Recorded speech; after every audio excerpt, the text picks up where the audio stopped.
கர்த்தர் நல்லவர், அவர் கிருபை. கடந்த வாரம் யாக்கோபை குறித்த செய்தியை கேட்டோம். நான் அவனை ஆசீர்வதித்தேன், அவன் ஆசீர்வதிக்கப்பட்டவனாய் இருப்பான். அந்த ஆசீர்வாதத்தை இனிமே யாருமே எடுக்கவே முடியாது.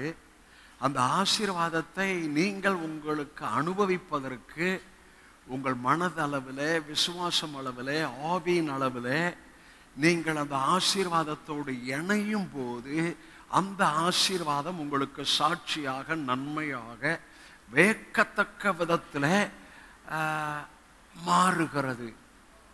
ஆகவே இன்று யாக்கோபை குறித்து பேசுவதற்கு முன்பாக யாக்கோபின் தாய் ரெபேக்காள், அந்த ரெபேக்காளை குறித்த 2 தீர்க்கதரிசன வெளிப்பாடுகளை கர்த்தர் வார்த்தைக்குள்ளே கொடுத்தார். கர்த்தர் கிருபையாக நாம் வார்த்தையை வெளிப்பாடு என்ற நிலைமையிலே பேசி வருகிறோம். ஆகவே வார்த்தையில் இருக்கிற வெளிச்சம் வெளிப்பாடு என்ற நிலைமையிலே வெளிப்படும் போது அந்த வெளிப்பாடு, ஆவியானவரால் கொடுக்கிற வெளிப்பாடு உங்கள் ஆவிக்குள்ளும் உங்கள் மனதுக்குள்ளும் ஒரு தாக்கத்தை ஏற்படுத்த நான் சொன்ன வார்த்தை கவனிங்க. ஆவியானவர் கொடுக்கிற வெளிப்பாடு உங்கள் ஆவியிலும் உங்கள் மனதிலும் ஒரு தாக்கத்தை ஏற்படுத்த அந்த வெளிப்பாட்டின் நன்மைகள் உங்களுக்கு ஆசீர்வாதமாக பிறக்கும். கரத்தை உயர்த்தி. ஓகே, இன்னைக்கு உங்களுக்கு தெரியும், ஏசா யாக்கோபு. ஏசா மூத்தவன், யாக்கோபு இளையவன். ஈசாக்கு தகப்பன், ரெபேக்காள் தாயார். இந்த ரெபேக்காளை குறித்த முக்கியமான ஒரு வெளிப்பாட்டை கர்த்தர் கொடுத்தார். அது வெளிப்பாடு என்றுதான் சொல்லுவேன். ஆகவே நானும் ரெபேக்காளை குறித்து பிரசங்கம் கேட்ட அளவிலே இப்படி ரெபேக்காளை குறித்து நான் கேட்டது இல்லை என்று, இதுவரை கேட்டது இல்லை என்று எனக்கு தெரியும். ஆகவே தான் இதை வெளிப்பாடு என்று சொல்கின்றேன். இந்த செய்தியை கேட்க கேட்க உங்கள் ஆவியிலே அது நிச்சயமாகும்.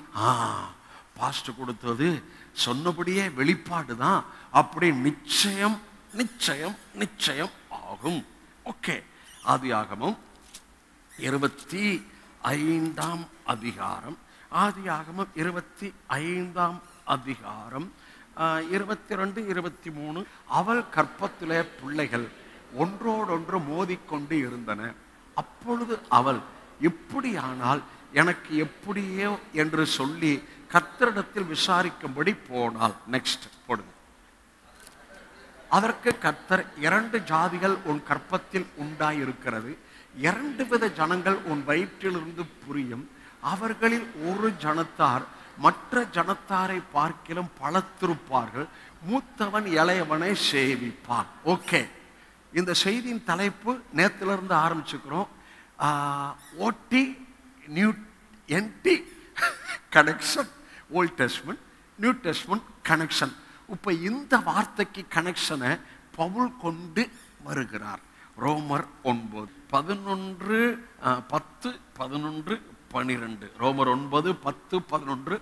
இதுவும் அல்லாமல் நம்முடைய பிதாவாகிய ஈசாக்கு என்னும் ஒருவனாலே ரெபேக்காள் கர்ப்பவதி ஆன போது, நெக்ஸ்ட், பிள்ளைகள் என்னும் பிறவாமலும் நல்வினை தீவினை ஒன்றும் செய்யாமலும் இருக்கையில் தேவ தீர்மானம் கிரியைகளினாலே நிலைநிற்காமல் அழைக்கிறவராலே நிலைநிற்கும்படி மூத்தவன் இளையவன் ஊழியம் செய்வான் என்று அவளுடனே சொல்லப்பட்டது. பார்த்தீங்களா, அங்க வாசித்ததை இங்கே பவுல் இணைக்கிறார்.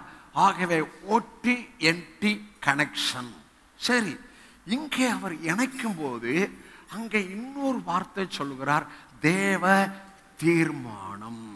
வாயை திறந்து சொல்லுங்க, தேவ தேவ தேவ தீர்மானம். தேவ தீர்மானம் அவளுடனே சொல்லப்பட்டது. தேவ தீர்மானம் அவளுடனே சொல்லப்பட்ட சொல்லப்பட்டது. எப்ப சொல்லப்பட்டுச்சு? ஆண்டவர்கிட்ட போய் என்னையா உள்ள புள்ள மோதிக்கிட்டு இருக்கு அப்படின்னு ஆண்டவர்கிட்ட கேட்ட போது மூத்தவனை குறித்தும் இளையவனை குறித்தும் தேவ தீர்மானம் சொல்லப்பட்டது. தேவ தீர்மானம் சொல்லப்பட்டது. என்ன தேவ தீர்மானம்? மூத்தவன் இளையவனுக்கு சேவை செய்வான் என்பது தேவ தீர்மானம். இந்த தேவ தீர்மானம் சொல்லப்பட்டது. கர்த்தருக்கு ஸ்தோத்திரம். இப்போதான் உங்களுக்கு இந்த ரெபேக்காள் ஆவியானவருக்கு ஒப்பிட்டு உங்களுக்கு வார்த்தையை கொடுக்க விரும்புகின்றேன். தேவ தீர்மானம் சொல்லப்பட்டது. இந்த ரெபேக்காளை ஆவியானவருக்கு ஒப்பிட்டு உங்களுக்கு வேத வசனத்தை எடுத்து காண்பிக்க போகின்றேன். இப்ப இந்த தேவ தீர்மானத்தில் ரெபேக்காள் செயல்பட்டது உங்களுக்கு தெரியும். தேவ தீர்மானத்தில் ரெபேக்காள் செயல்பட்டது உங்களுக்கு தெரியும். அதை உங்களுக்கு காமிக்கிறேன். இப்போது ஆதியாகமத்தின் புஸ்தகம் 27 என்று ஆதியாகமம் 27:7 வாசிங்க. நான் புசித்து எனக்கு மரணம் வரும் முன்னே கர்த்தரை முன்னிட்டு உன்னை ஆசீர்வதிக்கும்படி நீ எனக்காக வேட்டையாடி அதை எனக்கு ருசியுள்ள பதார்த்தங்களாக சமைத்து கொண்டு வா என்று சொல்ல கேட்டேன். ஆகையால் என் மகனே, என் சொல்ல கேட்டு நான் உனக்கு கற்பிக்கிறபடி செய். நீ ஆட்டு மந்தைக்கு போய் 2 நல்ல வெள்ளாட்டு குட்டிகளை கொண்டு வா. நான் அவைகளை உன் தகப்பனுக்கு பிரியமான ருசியுள்ள பதார்த்தங்களாய் சமைப்பேன். உன் தகப்பன் தாம் மரணமடையும் முன்னே உன்னை ஆசீர்வதிக்கும்படி அவர் புசிக்கிறதற்கு நீ அதை அவரிடத்தில் கொண்டு போக வேண்டும் என்றார். தேவ தீர்மானம் ஈசாக்குக்கு தெரியல, ஈசாக்குக்கு சொல்லப்படல. ஆகவே தேவ தீர்மானம் ஈசாக்குக்கு தீர்க்க தரிசனம் தெரியாது. ஆகவே அந்த சுதந்திரத்தின்படி மூத்தவனுக்கு சுதந்திரம், மூத்த பிள்ளைக்கு ரெட்டிப்பான சுதந்திரம், இது பிரமாணத்தில் சொல்லப்பட்டது. ஆனால் அங்கே யாக்கோபை குறித்து தான் தேவ தீர்மானம் இருந்தது. ஆகவே இந்த ஈசாக்குக்கு தேவ தீர்மானம் தெரியாதபடியினால் இப்போது என்ன பண்ணுகின்றான்? அவன் சாக போறேன்னு தெரிஞ்சிருச்சு. ஆகவே ஏசாவை அழைத்து ஏசாவின் மேல கொஞ்சம் பிரியமா இருந்தான். அவன் வேட்டையாடுறவன், வன சஞ்சரி. ஆனாலும் அவன் சமைச்சு ருசியா கொடுப்பான் பாருங்க, அதுல இவர் கொஞ்சம் அட்ராக்ஷன் ஆயிட்டாரு. ஆனாலும் அதனால ஆசீர்வதிக்கல. மூத்தவனுக்கு சுதந்திரம். ஆகவே அப்பா, நான் சாகிறதுக்கு முன்னே உன்னை ஆசீர்வதிக்கணும், நீ வழக்கம் போல நல்லா ருசியா சமைச்சு என்கிட்ட கொண்டு வா என்று சொல்லி அவனை அனுப்புவதை பார்க்கின்றோம். ரெபெக்காள் இதை கேட்டுக்கிட்டே இருந்தா, இல்லையே, தகப்பனுடைய அந்த ஆசீர்வாதம் யாரு தேவ தீர்மானம்? யாக்கோபு அல்லவா தேவ தீர்மானம்.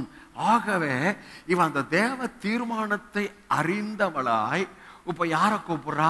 யாக்கோபு கூப்பிடுறா. எப்பா, இது மாதிரி சொல்ல கேட்டேன், ஆனா உங்க அப்பாவுக்கு இந்த விஷயம் தெரியாது, உன்னை குறித்த தேவ தீர்மானம் தெரியாது. அண்ணன் உனக்கு சேவை செய்யணுன்ற தேவ தீர்மானம் அப்பாவுக்கு தெரியாது. ஆகவே இப்ப நான் ஒண்ணு பண்றேன், அப்பாவுக்கு ருசியா, அவர் வாய்க்கு ருசியா நான் சமைச்சு கொடுக்கிறேன், நீ அதை அப்பாவுக்கு கொண்டுட்டு போய் அப்பாவுடைய ஆசீர்வாதத்தை வாங்கி கொள். அப்ப தேவ தீர்மானத்துலதான் யாரு செயல்படுறது? ரெபெக்காள் செயல்படுகிறாள். ரெபெக்காள் யாருன்னு சொன்னேன்? யாருக்கு ஒப்பனையாய் சொன்னேன்? ஆவியானவருக்கு ஒப்பனையாய் சொன்னேன். வலது இடதுபுறம் பார்த்து ரெபெக்காள் ஆவியானவருக்கு ஒப்பனை கவனமா கேளுங்கன்னு சொல்லுங்க. ரெபெக்காள் ஆவியானவருக்கு ஒப்பனை சபையாரே கவனமா கேளுங்க, எடுங்க. 1 கொரிந்தியர் 2ஆம் அதிகாரம், 1 கொரிந்தியர் 2ஆம் அதிகாரம், 1 கொரிந்தியர் 2:9-10 வாசிக்க போகிறோம். எழுதியிருக்கிறபடி தேவன் தம்மில் அன்பு கூறுகிறவர்களுக்கு ஆயத்தம் பண்ணினவைகளை கண் காணவில்லை, காது கேட்கவில்லை, அவைகள் மனுஷனுடைய இருதயத்தில் தோன்றவும் இல்லை. நமக்கோ தேவன் அவைகளை தமது ஆவியினாலே வெளிப்படுத்தினார். அந்த ஆவியானவர் எல்லாவற்றையும் தேவனுடைய ஆழங்களையும் பார்த்தீங்களா? எழுதியிருக்கிறபடி தேவன் தம்மில் அன்பு கூறுகிறவர்களுக்கு ஆயத்தம் பண்ணினவைகளை எழுதியிருக்கிறபடி. ஐயா, தேவனுடைய செயல்பாடு எல்லாம் எழுதியிருக்கிற எழுத்துக்குள் தான் ஒன்று, உங்களை குறித்த தீர்மானத்துக்குள் தான் ரெண்டு. இந்த எழுத்துக்கு வெளியே, தேவ தீர்மானத்துக்கு வெளியே தேவன் செயல்பட மாட்டார். ஆகவே தேவ தீர்மானத்தை நீங்கள் உடன் அறிய முடியாது. ஆனால் போக போக போக உங்களை குறித்த தீர்மானத்தை அறிய புரிய ஆவியானவர் உதவி செய்வார்.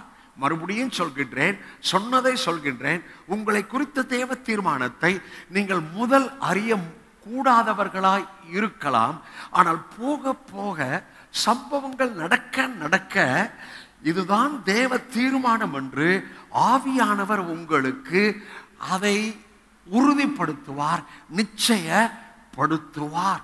கரத்தை உயர்த்தி ஓகே. இங்க பாருங்க,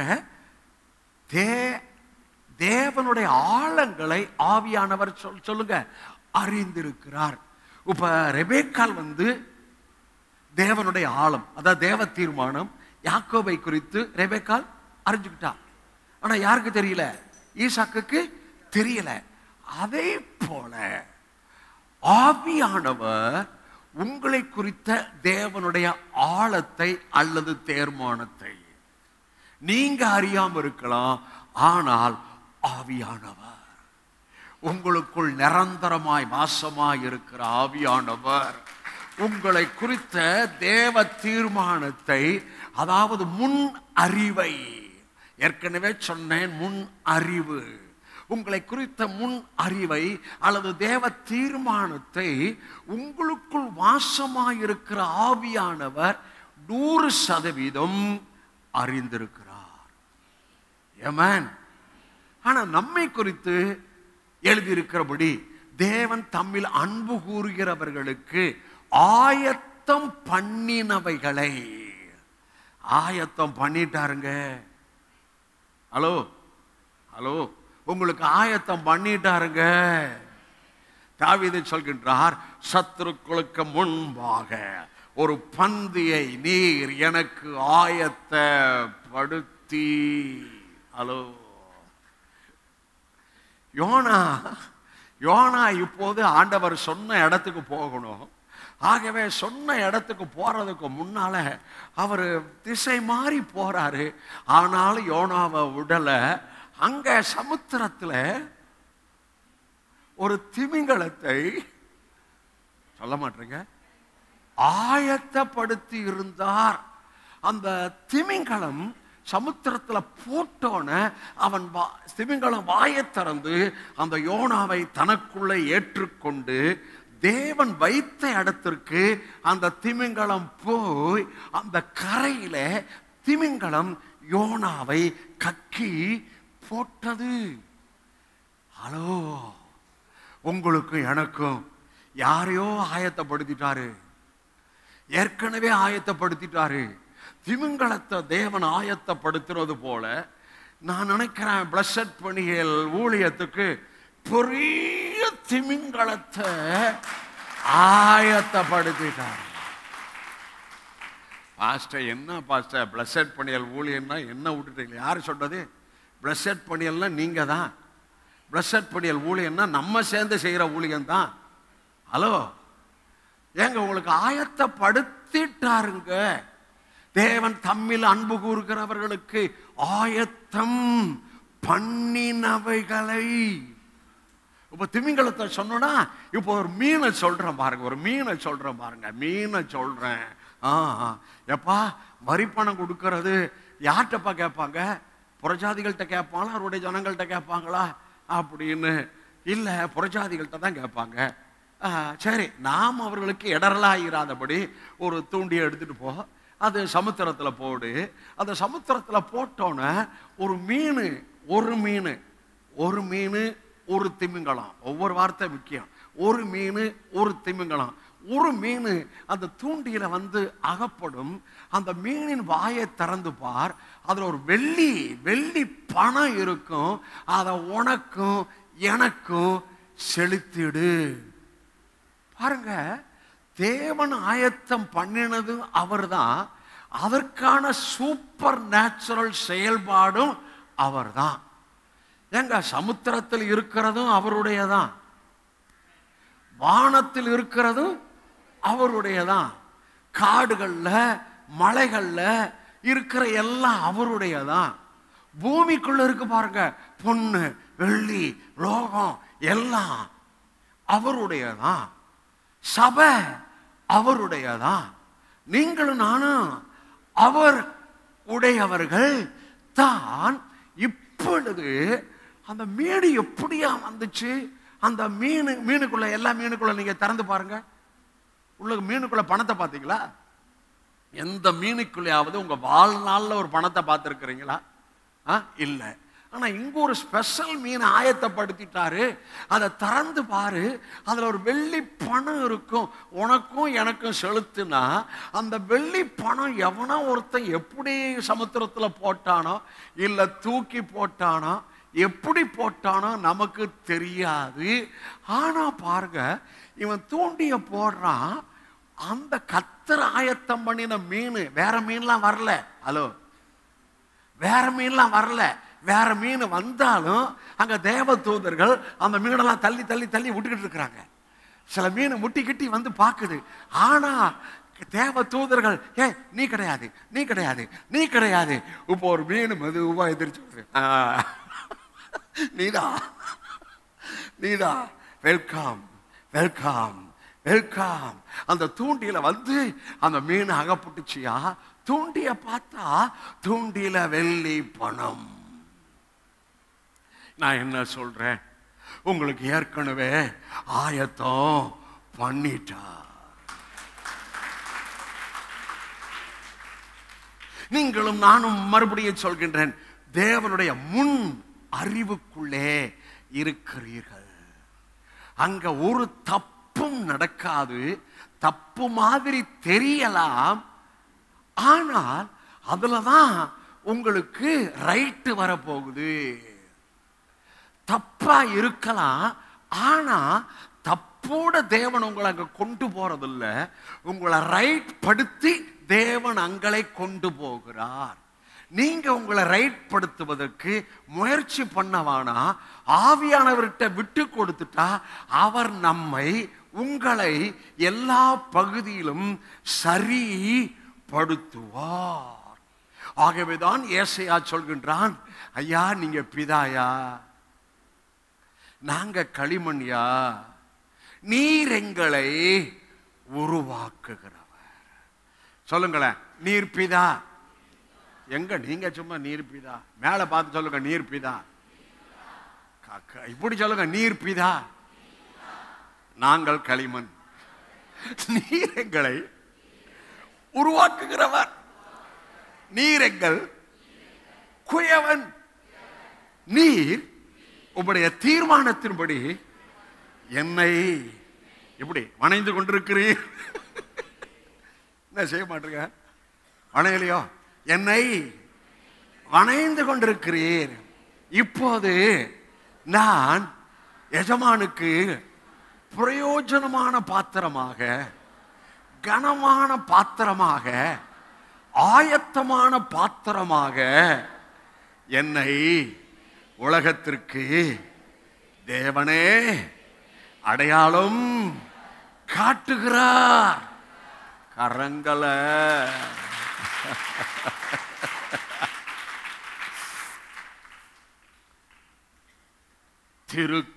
திருக்கரத்தால். எங்க அப்பாவுக்கு ரொம்ப அந்த பாட்டு பிடிக்கும். திருக்கரத்தால் பாட்டு பாடுறா அப்படின்னு பாட்டு பாடுறப்ப அவருக்கு அழுக சர்வசாதாரணமா வரும். எல்லாருக்கும் தெரியும். ஒரு பர்த்டே ஃபங்க்ஷன்னா அழுக, ஒரு சின்ன கூட்டம் வச்சா அழுக. தாத்தா அழுகிறாருன்னு பிள்ளைகள்லாம் கிண்டல் பண்ணுவாங்க. டாடி கூட அழுகிறாரு, டாடி கூட கொஞ்சம் கண்டு வருது அப்படின்னு கலட்டம் பண்ணுவாங்க. ஏமேன், தேவனுடைய பிள்ளைகளை உங்களுக்கு எனக்கும் ஆயத்தப்படுத்திட்டார். ஆனா ஆயத்தம் பண்ணினவைகளை என் எழுத்தின் கண் காணல, என் ஆவியில் அது தோன்றல. ஆனா எனக்குள் வாசமாயிருக்கிற ஆவியானவர் தேவனுடைய ஆழங்களை அறிந்திருக்கிறபடியால் அந்த ஆவியானவரே உங்களுக்கு ஆயத்தம் பண்ணினது. உங்களை குறித்த தீர்மானத்திற்கு அந்த ஆவியானவரே உங்களை, என்னை, நம்மை, நம்முடைய சபையை கொண்டு போவார். இப்ப நான் சொல்ல புரியுதா? ரெபெக்காள் யாரு? ஆவியானவருக்கு ஓமானம். ஈசாக்குக்கு தெரியல. ஆனா ரெபெக்காள் ஏற்கனவே ஜெபம் பண்ணி அறிஞ்சுக்கிட்டா. ஆகவே அந்த ஆசீர்வாதத்துக்குள்ளே ரெபெக்காள் தன் மகன் யாக்கோபை கொண்டு போகிறார். உங்களுக்குள் நிரந்தரமாய் வாசமாய் இருக்கிற ஆவியானவரே, உங்களை குறித்து, என்னை குறித்து, நம்மை குறித்து, நம்முடைய ஊழியத்தை குறித்து தேவ தீர்மானங்களை அறிந்தபடியால் ரெபெக்காள் தன் மகன் யாக்கோபை அந்த ஆசீர்வாதத்துக்குள் தள்ளிவிட்டது போல, கொண்டு போனது போல, அதனுடைய வாசலுக்குள்ளே பிரவேசிக்க செய்தது போல. நல்லா கவனிங்க. அதனுடைய வாசலுக்குள்ளே பிரவேசிக்க செய்தது போல. அதன் வாசல் என்ன? தேவ தீர்மானம்.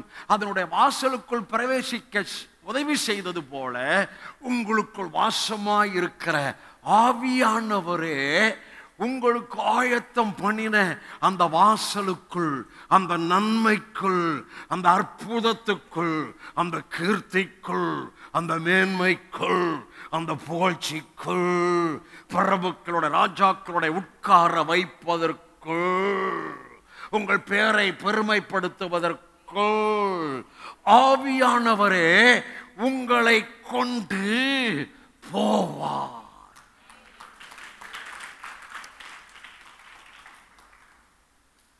கரெக்டா? நீங்க இதை கேட்டிருக்க மாட்டீங்க, நானும் கேட்டதே இல்லை. அதனாலதான் சொன்னேன் வெளிப்பாடுன்னு சொன்னேன். கரத்தை உயர்த்தி ஹல்லேலூயா. சரி, இப்ப நம்முடைய காரியம் என்ன? நம்ம காரியம் என்ன?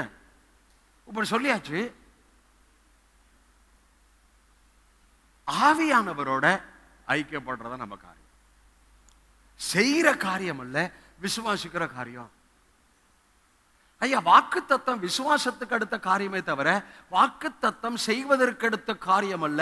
வாக்குத்தத்தத்தின் நன்மைகளை செய்து பெற்றுக்கொள்வதல்ல, வாக்குத்தத்தத்தின் ஆசீர்வாதங்களை விசுவாசித்து பெற்றுக்கொள்வது. ஆகவே சபையின் காரியம், உங்கள் காரியம், என் காரியம். இப்ப ஆவியானவர் தான் அந்த ஆழங்களுக்குள்ளே கொண்டு போகிறார். ஆகவே உங்கள் காரியம், என் காரியம், ஆவியானவரோட a strong, a continual fellowship with the God, the Holy Spirit for everything.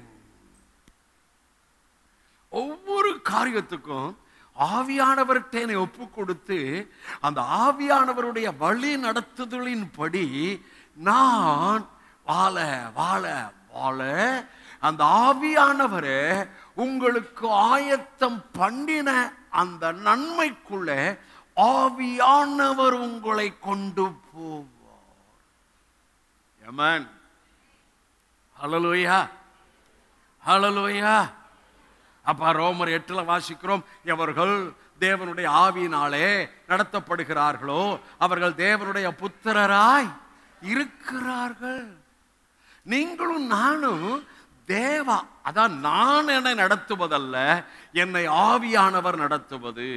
நான் சொல்றது சொல்லுங்க, நான் என்னை நடத்துவது அல்ல, எனக்குள் வாசமா இருக்கிற ஆவியானவர் என்னை நடத்தும் போது ஆவியானவரே என்னை சகல நன்மைகளுக்குள்ளும் சுதந்திரத்துக்குள்ளும் தேவன் எனக்கு ஆயத்தம் பண்ணினதுக்குள்ளும் ஆவியானவரே என்னை கொண்டு போகிறார்.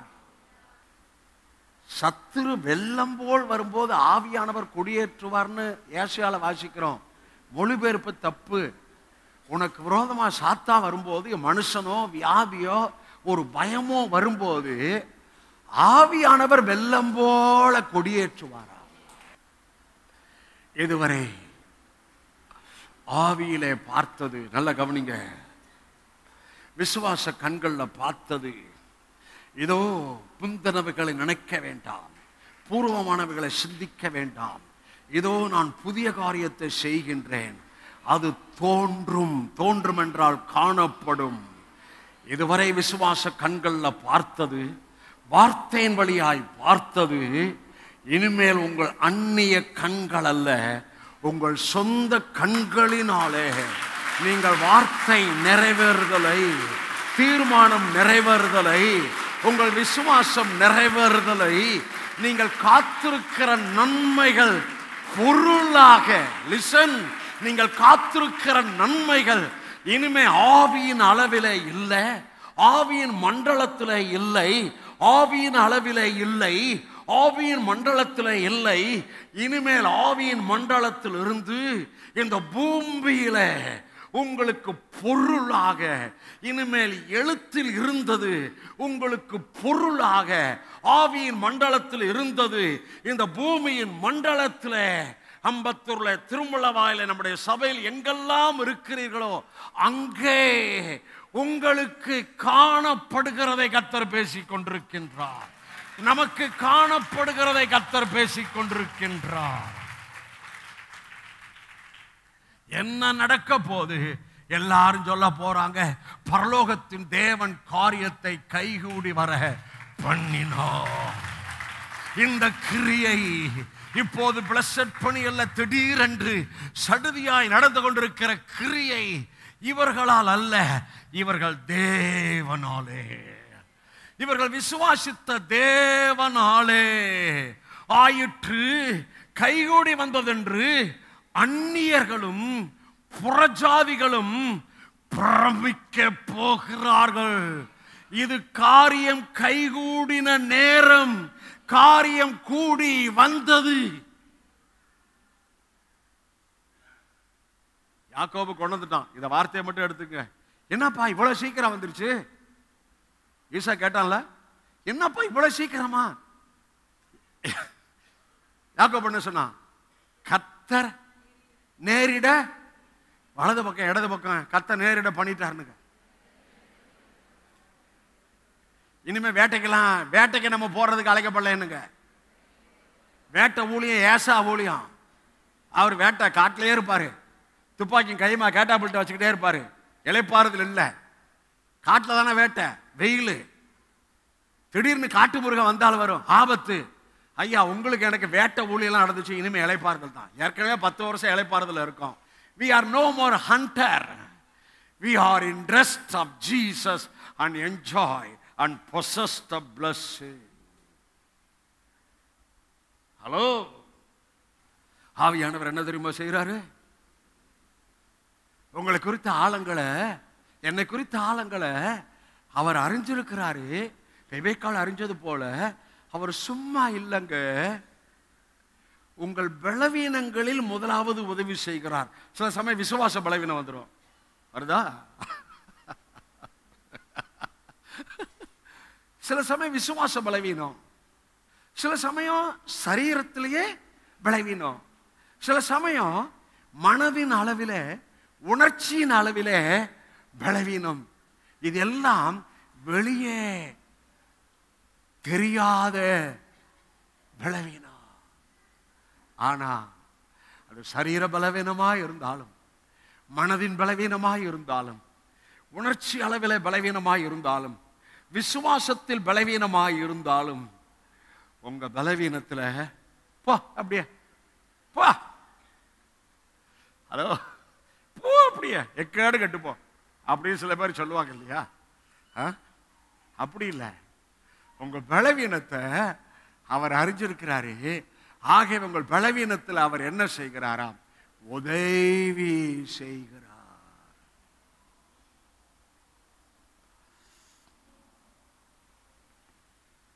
எவ்வளவு நல்ல ஆவியானவருங்க. God the Holy Spirit. மறுபடியும் உங்களுக்கு எங்க சபையாரோடு சேர்ந்து நன்றி சொல்றேன். ஹோலி ஸ்பிரிட், கடவுளாகிய பரிசுத்த ஆவியானவரே, இன்னைக்கு ஆவியானவர் ஆராதனையாவே எங்களை கொடுத்துட்டீங்க. ஆவியானவரே, எங்கள் மக்களுக்கு எந்தெந்த பகுதியில் உதவி வேணுமோ, அது எந்த உதவியாக இருந்தாலும், வார்த்தை உன்னை கவனி. அது எந்த உதவியாய் இருந்தாலும், ஆபத்து காலத்தில் நான் உனக்கு அனுகூலமான துணை, உதவி என்ற வார்த்தையின்படி ஆவியானவரே அவங்களுக்கு உதவி செய்யுங்க, உதவி செய்யுங்க. இப்பொழுதே ரினியூவல், ஒரு பலன், ஒரு புதுப்பிக்கிறது அவங்களுக்குள்ள நடப்பீங்க. சரீர பலவீனத்துக்குள்ள ஒரு ரினியூவல், ஒரு பலன் ஆவியானவர்களுக்குள்ள கொண்டு வாங்க. எந்தெந்த காரியத்தில் யார் யாருக்கு உதவி தேவையோ அது எப்படியாவது மனுஷனை கொண்டுதான் எங்களுக்கு உதவி வரும். அந்த மனுஷன் உள்ளத்துல ஏவி அந்த மனுஷன் மூலமா எங்களுக்கு உதவி வருவதாக, இங்க இருக்கிற மக்களுக்கு உதவி வருவதாக. ஆனால் எங்கள் கண்கள் மனுஷனை பார்க்கல, எங்கள் கண்கள் அந்த மனுஷன் இந்த மனுஷன் உதவி செஞ்சான்னு பார்த்து நாங்கள் வெக்கி போனோம். என்னங்க சொல்ல மாட்டீங்க? நாசியில சுவாசமுள்ள மனுஷனை நம்புவதை நாங்க விட்டுறோம். யாக்கோபை குறித்த செய்தி கேட்டுட்டு இருக்கிறோம். சங்கீதக்காரன் சொல்லுகிறாரு, யாக்கோபின் தேவனை தன் துணையாய் கொண்டிருந்து அவர் மேல் நம்பிக்கையாயிருக்கிற மனுஷன் பாக்கியவான். டாடி, நாங்கள் எல்லாரும் யாக்கோபின் தேவனை துணையாய் கொண்டிருந்து யாக்கோபின் தேவனில் நாங்கள் நம்பிக்கையாய் இருக்கின்றோம். ஆனால் ஒண்ணு தெரியும், தேவதூத ஊழியம் கூட யாராவது மனுஷனை தொட்டுதான், ஆவியானவர் ஊழியம் கூட ஒரு மனுஷனோட பேசிதான். ஆகவே எங்கள் சபை, எங்கள் சபையின் தரிசனம், எங்கள் குடும்பத்துக்கிற மக்கள், தொடர்ந்து செய்தி கேட்டிருக்கிற மக்களுக்கு எந்த மனுஷனை கொண்டு உதவி வரணுமோ அது எந்த உதவியாய் இருந்தாலும் அவங்க வார்த்தையை நம்பி இருக்கிறாங்க, வார்த்தையை அறிக்கை பண்ணிட்டு இருக்கிறாங்க, வார்த்தையை விசுவாசித்து கொண்டு இருக்கிறாங்க. அந்த மனுஷனை கொண்டு எந்த மனுஷனை குறித்தீரோ, எந்த மனுஷனை தீர்மானித்தோரோ அந்த மனுஷனை கொண்டு எங்கள் மக்களுக்கு உதவி வருகிறபடியால் நன்றி, எங்கள் சபைக்கு உதவி வருகிறபடியால் நன்றி, எங்கள் ஊழியத்துக்கு உதவி வருகிறபடியால் நன்றி, நன்றி, நன்றி. ஏ ஏ ஏ ஏ ஆவியானவர் பலவீனங்களில் உதவி செய்கிறார்னு சொன்ன அடுத்தது தேவ சித்தத்தின்படியே அவருக்கு உங்களை குறித்து தேவ சித்தம் தெரியும். தேவ சித்தத்தின்படியே வாக்கு கடங்காத பெருமூச்சோட அவர் வேண்டுதல் செய்கிறார். பெருமூச்சு, பெருமூச்சு எப்பங்க வரும்? இப்ப நீங்க மூச்சு விட்டுட்டு இருக்கிறீங்க, உங்களுக்கு தெரியுது. டாக்டர்கிட்ட போங்க, மூச்சு விடுவாங்க. அப்ப வரும் பாருங்க உங்களுக்கு மூச்சு, நல்லா விடுவீங்க. முன்னால நல்லா விடுவாங்க. அதுக்கு பேர் தான் பெருமூச்சு. அது எங்க இருந்து வருது? இங்க இருந்து வருதுயா. ஆவியானவர் அப்படிதான் இங்க இருந்து உங்களுக்காக பெருமூச்சோட தேவ சித்தத்தின்படி வேண்டுதல் செய்து கொண்டே இருந்தார். இனிமே செய்ய போல. எப்ப தேவனுடைய பிள்ளைகள் ஆயிட்டீங்களோ அப்பே உங்களை குறித்த தேவ தீர்மானம் ஆவியானவருக்கு தெரியும். அப்பயே உங்களுக்காய் பெருமூச்சோட அவர் வேண்டுதல் செய்து கொண்டே இருந்தார். இனிமே அவருடைய வேண்டுதல், அப்ப இதுவரைக்கும் வேண்டுதலை கேட்கலையா? இல்ல, கர்த்தர் கேட்டாரு. ஆனா உங்களுக்கு எனக்கும் ஒரு அப்பாயிண்டட் டைம்னு ஒன்று இருக்கு இல்லையா? சமயமும் தெய்வ செயலும் நேரிட வேண்டும் என்று பிரசங்கி சொன்னது போல ஒரு சமயம் தேவன் குறித்திருக்கிறார், ஒரு தெய்வ செயல் தேவன் குறித்திருக்கிறார். அந்த சமயம், அந்த தெய்வ செயல் இப்போது உங்களுக்கு வந்து விட்டது என்று கர்த்தர் சொல்லுகிறார். எனக்கு வந்து விட்டது, நமக்கு வந்து விட்டது, நம்ம தரிசனத்திலே வந்து விட்டது. தேவன் உங்களுக்கு தீர்மானித்த நேரம் வரும்போது, தேவனுடைய செயல்பாடு வரும்போது அதை குறுக்கிடுகிறவன் யார்? அதை தடுத்து நிறுத்துகிறவன் யார்? மறுபடியும் சொல்கின்றேன், தேவ சமயம் உங்களுக்கு வந்திருக்கும் போது அதை குறுக்கிடுகிறவன் யார்? அதை தடுக்கிறவன் யார்? அதை வியர்த்தமாக்குகிறவன் யார்? உங்களுக்கு நிர்ணயித்ததை தேவன் நடப்பிக்க தேவன் தீவிரப்படுகிறார், தீவிரங்காட்டுகிறார், தீவிரப்படுகிறார். என் வார்த்தை நான் இனிமே ஸ்லோ இல்ல, ஸ்லோன்னு நினைக்காதீங்க. நேரம் அல்ல, இப்ப நேரம் வந்துருச்சு. ஆகவே இனிமே தீவிரம், வலது பக்கம் இடது பக்கம் தீவிரம் காட்டுறாரு சொல்லுங்க. தீவிரமா நிறைவேற போகுதுன்னு சொல்லுங்க. ராத்திரி படிச்சு காலையில எந்திரிக்கிற போதே நிறைவேறுன்னு சொல்லுங்க. ஒரு வினாடியில நிறைவேறின வார்த்தை இருக்குன்னு சொல்லுங்க. இதான் ஒரு வினாடி. கண்ண மூடி தரங்க. ஹல்லேலூயா. ரெபேக்காள் பாத்தீங்களா? ரெபேக்காள் ஹோலி ஸ்பிரிட்டுக்கு, ஹோலி ஸ்பிரிட். அப்ப எதுதான் முக்கியம்? பரிசுத்த ஆவியானவர். பலத்தினாலும் அல்லவே பராக்கிரமும் அல்லவே, பலத்தினாலும் அல்லவே பராக்கிரமும் அல்லவே, ஆவியினாலே ஆகுமென்று ஆண்டவர் வாக்கு அருளினாரே. ஆவியினாலே ஆகுமென்று ஆண்டவர் வாக்கு அருளினாரே. ஆவியில ஆகும் அப்படின்னு சகரியாவில் வாசிக்கிறோம். இந்த வார்த்தை யாருக்கு சொல்லப்பட்டுச்சு? செருபாபேலுக்கு. எந்த காரியத்தில் சொல்லப்பட்டுச்சு? ஆலய கட்டுமான பணி. இரண்டாவது ஆலய கட்டுமான பணியிலே அநேக தடைகள் ஏற்பட்டது. நின்றே போச்சு. தடைகள் ஏற்பட்டு நின்றே போச்சு. ஆனா இப்பொழுது அவர்கள் ஆவியை எழுப்பினார். ஆவி எழுப்பணும்னு தீர்க்கதரிசி சொல்லுகிறாரு. பலத்தினாலும் அல்ல, பராக்கிரமத்தினாலும் அல்ல, கர்த்தருடைய ஆவியானவரால். தேவனுடைய பிள்ளைகளே, உங்களுக்கு எனக்கு தான் சொல்றாரு. அங்க என்ன வரக்கூடாது? ஆவியானவரால் ஆகணும்னா என்ன வரக்கூடாது? என்னுடைய பலம், என்னுடைய பராக்கிரமம். Not my strength, not my might. அங்க ஏன் பலம், ஏன் பராக்கிரமம் வந்துச்சுன்னா ஆவியானவரை நல்லா ஸ்ட்ராங்கா அப்படியே கையை கட்டி போட்டுரும். என் பலமும் அல்ல, என் பராக்கிரம் அல்ல, என் அறிவு அல்ல, என் முயற்சி அல்ல. ஆவியானவரே, இந்த ஆராதனையில என்ன டோட்டலா சிலுவைக்கு முன்னால, எனக்கு பலியான சிலுவைக்கு முன்னால என்ன சப்மிட் பண்றேன். ஆவியானவரே, ஒரு விசை கூட என்ன மறுபடியும் ஒப்பு கொடுக்கிறேன்.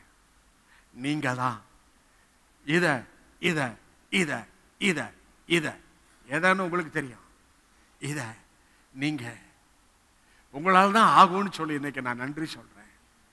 வானா இனிமே நான் வானா, இனிமே சொல்லுங்க, இனிமே நான் வானா, இனிமே ஆவியானவரே நீங்க தான். யாரையும் மாற்ற முற்படாதுங்க. அது உங்கள் சுய பிரயாசம். ஆவியானவர் தொடாத பட்சத்தில் யாரும் மாற முடியாது. ஆவி எழும்பாத பட்சத்தில் யாரும் உற்சாகம் அடைய முடியாது. ஆவி எழும்பிட்டா உங்களை என்ன யாருமே பிடிக்க முடியாது. எதை பேசிட்டு இருக்கிறேன் இன்னைக்கு? ஹோலி ஸ்பிரிட் மெசேஜ் இதோட முடிஞ்சிரும் நினைக்கிறேன். பலத்தினாலும் அல்ல, பராக்கிரமத்தினாலும் அல்ல, கர்த்தருடைய ஆவியானவரால் ஆகும். சகரியாவிலே சொல்லப்பட்டுச்சு ஆவியானவருக்கு. யோவேலிலே சொல்லப்பட்டதை உங்களுக்கு சொல்றேன்.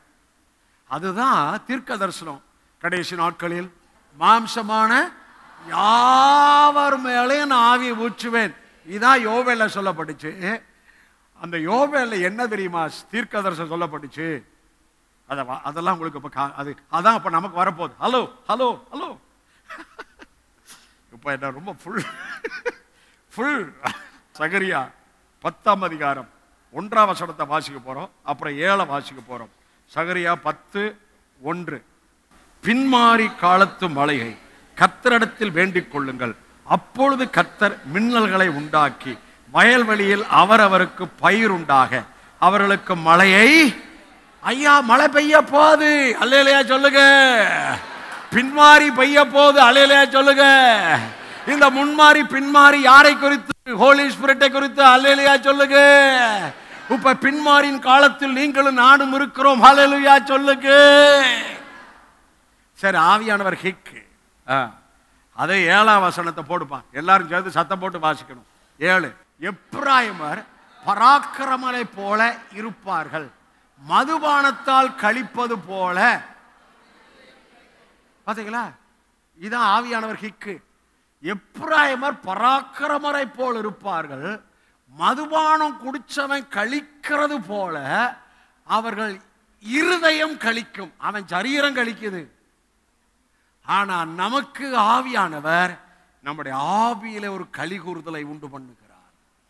Spirit rejoice, rejoice in spirit, always rejoice, always rejoice in spirit. ஆவியானவர் அப்படி உங்களுக்குள்ள இருக்கணும். ஏதாவது ஒரு நாள் ஆராதனைக்கு வந்துட்டு கொஞ்சம் ட்ரம்மர்ஸ், நம்ம சபையில் ட்ரம்மெல்லாம் அடிக்கிறது இல்லை. திரும்ப திரும்ப அதே மாறி மேல் பெண் மாறி மாலையை உன்னதத்திலே வந்து ரங்குமே உன் மாறி மாறி மாலையை, அதெல்லாம் போயிருச்சு.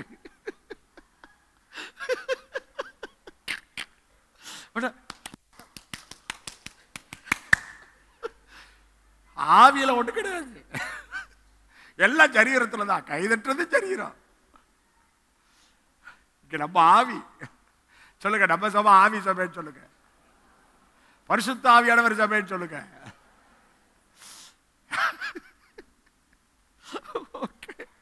இது ஆவியானவர் தான். யோவேல் புஸ்தகத்துல தீர்க்க தரிசனம் ஆவியானவர் குறித்து சொல்லப்பட்டிருக்கு. இந்த யோவேல் தீர்க்கதரிசனம் சொல்லப்பட்ட தீர்க்க தரிசனம் என்ன தீர்க்க தரிசனம்? ரெஸ்டோரேஷன், திருப்புவது, திருப்புவது. இன்னைக்கு ஆவியானவரை குறித்தே முழுமையாய் கர்த்தர் பேசிக் கொண்டிருக்கிறார். இனிமேல் உங்களுக்கு எல்லாம் திருப்பப்படுகிறது, எல்லாம் ரெஸ்டோரேஷன், எல்லாம் திருப்பப்படுகிறது. திருடன் கண்டுபிடிக்கப்பட்டால் அவன் 7 மடங்கு திருப்பி கொடுக்க வேண்டும். அவன் வீட்டில் உள்ளது எல்லாம் காலியாகும். எல்லாவற்றையும் ஆவியானவர் உங்களுக்கும் எனக்கும் திருப்புகிறதை கர்த்தர் பேசிக் கொண்டிருக்கிறார். தாவீது இழந்து போன எல்லாவற்றையும் திருப்பி கொண்டான். சகோதரனே, சகோதரியே, இது தேவன், தேவ ஆவியானவர் உங்களுக்காய் எனக்காய் செயல்பட்டு திருப்புகிற நேரம். யோவேல் அந்த திருப்புதலை கொஞ்சம் வாசிப்போம். திருப்புதல் இதான் ஃபர்ஸ்ட் நிலைமை. யோவேல் 1ஆம் அதிகாரம் 4ஆம் வசனம். பச்சை புழு விட்டதை வெட்டிக்கிளி தின்றது, வெட்டிக்கிளி விட்டதை பச்சைக்கிளி தின்றது, பச்சைக்கிளி விட்டதை முசுக்கட்டை பூச்சி தின்றது. இதான் முதல் நிலைமை. யூதர்கள் முதல் நிலைமை. ஃபுல்லா எல்லாம் சாப்பிட்டு காலி ஆயிடுச்சு. தேசத்தையே பயிரையே தின்றுச்சு. ஆனா வேதத்துல ஒரு வசனம் உண்டு, எனக்கு எடுக்க நேரம் இல்ல. ஹல்லேலூயா. விழுங்கினதை அவன் கக்கி போடுவான். இங்க எல்லாம் அது விட்டதை இது தின்னது, இது விட்டதை அது தின்னது, எல்லாம் தின்னு வைத்த நிரப்பி வச்சிருக்கு. இப்ப கர்த்தர் சொல்லுகின்றார், அதை எல்லாம் ஆவியானவர் ஊழியத்திலே அவன் கக்கி போட போகின்றான். இயற்கைக்கு மேலான நிலைமையிலே உங்களுக்கு ரெஸ்டோரேஷன்.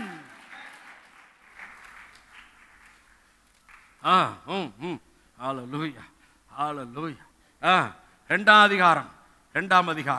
2ஆம் அதிகாரம் திருப்புதலை குறித்து வாசிக்கிற பாருங்க. ஆவியானவரோட சேர்ந்து வருகிறது. 2ஆம் அதிகாரம் 3:24-25 வாசிங்க. சீயோன் குமாரரே, உங்கள் தேவனாய் கர்த்தருக்குள் மகிழ்ந்து களிகூருங்கள். அவர் தக்கபடி உங்களுக்கு முன்மாரியை கொடுத்து உங்களுக்கு முன்மாரியும் பின்மாரி ஏற்கனவே வருஷிக்க பண்ணுவார்.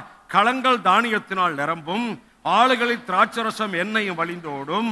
நான் உங்களிடத்தில் அனுப்பின என் பெரிய சேனையாகிய வெட்டுக்கிளிகளும் பச்சை கிளிகளும் முசுக்கட்டை பூச்சிகளும் பச்சை புழுக்களும் பட்சித்த வருஷங்களின் விளைவை உங்களுக்கு திரும்ப தருவேன்.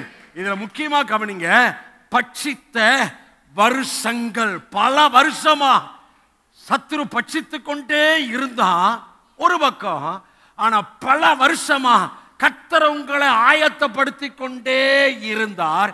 இப்பொழுது ஆவியானவருடைய ஊழியத்தில் பட்சித்த வருஷங்களின் பலனை ஆண்டவர் உங்களுக்கு திரும்ப கொடுக்கிறார். நமக்கு கொடுக்கிறார், பிள்ளைகளுக்கு கொடுக்கிறார். இனிமேல் உங்களுக்கும் எனக்கும் பட்சிக்கிறவனிடத்திலிருந்து பட்சணம் வருகிறது. பட்சிக்கிறவனிடத்திலிருந்து பட்சணம் வருகிறது. உங்களை பார்த்து முறைச்சு தலைய துலுக்கி போறாம்பார் போறாப்பார் அப்படின்னு பேசினாங்களே, அவங்களே தோத்தம் பண்ண போறான். அதான் பட்சணம். அவங்களே காலடியில் உட்காந்து ஐயா தோத்துறேன்னு சொல்ல போறான். அதான் பட்சணம். சில சமயம் அவனே, ஐயா என்னமோ ராத்திரிலாம் எனக்கு தூக்கம் இல்லையா, என்னமோ உங்களுக்கு 10,000 ரூபாய் கொடுக்க சொன்னாரியா, இந்த வச்சுக்கியா, இது கொடுத்தாதான் எனக்கு தூக்கம் வரும் போல இருக்கு அப்படின்னு சொல்லி 10,000 கொடுக்க போறான். அதான் பட்சணம். யார்கிட்ட இருந்து? பட்சித்தவன். எத்தனை பேர் விசுவாசிக்கிறீங்க? எல்லாம் ஹோலி ஸ்பிரிட்டோட தான் கனெக்ஷன் பண்ணி காமிச்சுக்கிறேன். ஹோலி ஸ்பிரிட்டோட இன்னொரு கனெக்ஷன் சகரியாவில் காமிச்சு நான் முடிக்கிறேன். சகரியா எடுங்க. 4:6-7 4:6-7. அப்பொழுது அவர் செருபாபேலுக்கு சொல்லப்படுகிற கர்த்தருடைய வார்த்தை என்னவென்றால், பலத்தினாலும் அல்ல பராக்கிரமத்தினாலும் அல்ல, என்னுடைய ஆவியினாலே ஆகும் என்று சேனைகளின் கர்த்தர் சொல்லுகிறார். பெரிய பர்வதமே, நீ எம்மாத்திரம் செருபாபேலுக்கு முன்பாக நீ சமபூமியாவாய், தலைக்கல்லை அவன் கொண்டு வருவான், அதற்கு கிருபை உண்டாவதாக கிருபை உண்டாவதாக என்று ஆர்ப்பரிப்பார்கள். ஹோலி ஸ்பிரிட்டுக்கு ஒரு வார்த்தை ரொம்ப பிடிக்கும். யாரெல்லாம் கிருபை உண்டாவதாக கிருபை உண்டாவதாக கிருபை உண்டாவதாக என்று ஆர்ப்பரிக்கிறவங்களை குறித்து ஹோலி ஸ்பிரிட்டுக்கு ரொம்ப பிடிக்கும். ஆகவே நீங்களும் நானும் ரொம்ப சிம்பிள். கிருபை உண்டாகட்டும், இன்னைக்கு கிருபை உண்டாகட்டும், என் பிள்ளைகளுக்கு கிருபை உண்டாகட்டும், எங்கள் ஆராதனையில் கிருபை உண்டாகட்டும், எங்கள் வாழ்க்கையின் எல்லா பகுதியிலும் கிருபை உண்டாவதாக கிருபை உண்டாவதாக. என் பிள்ளைகளுடைய படிப்பில், வேலையில, நல்ல எதிர்காலத்தில், வாழ்வில கிருபை உண்டாவதாக கிருபை உண்டாவதாக என்று சொல்ல சொல்ல ஆவியானவர் பலமாய் கிரியை. 2 வருஷம் சேர்ந்திருக்கு பாத்தீங்களா? மேல பலத்தினாலும் அல்ல பராக்கிரமத்தால் கர்த்தருடைய ஆவியினால் ஆகும். கீழே என்ன? கிருபை உண்டாவதாக. அந்த இடையில என்ன? செருபாபேலுக்கு முன்பாய் நிற்கிற பெரிய பர்வதமே, நீ எம்மாத்திரம் செருபாபேலுக்கு முன்பாய் சமபூமியாவாய். ஆவியானவர் இரண்டா கிருபை கிருபை கிருபை. இந்த ரெண்டையும் புரிஞ்சுட்டீங்கன்னா உங்களுக்கு முன்பாய் இருக்கிற பெரிய பர்வதம் இன்று சமபூமியாவதை, கோலியாத் தள்ளப்பட்டதை, கோலியாத் வீழ்ந்து போனதை யேசுவா மெசியா நாமத்திலே பிரகடனப்படுத்துகிறேன். அது ஆவியானவரால் ஆகிற காரியம். அது உங்கள் வாயை திறந்து கிருபை உண்டாவதாக கிருபை உண்டாவதாக கிருபை உண்டாவதாக. Very simple. வலது பக்கம் இடது பக்கத்தை சொல்லு. வெரி சிம்பிள்ங்க. கிருபை உண்டாவதா உண்டாவன்னு சொல்லுங்க. ஆவியானவரை நீங்க தான் எல்லான்னு சொல்லுங்க. என்ன டோட்டலா எல்லாவற்றையும் ஆவியானவர்கிட்ட விட்டு கொடுக்கிறேன்னு சொல்லுங்க. ஏய் ஏய்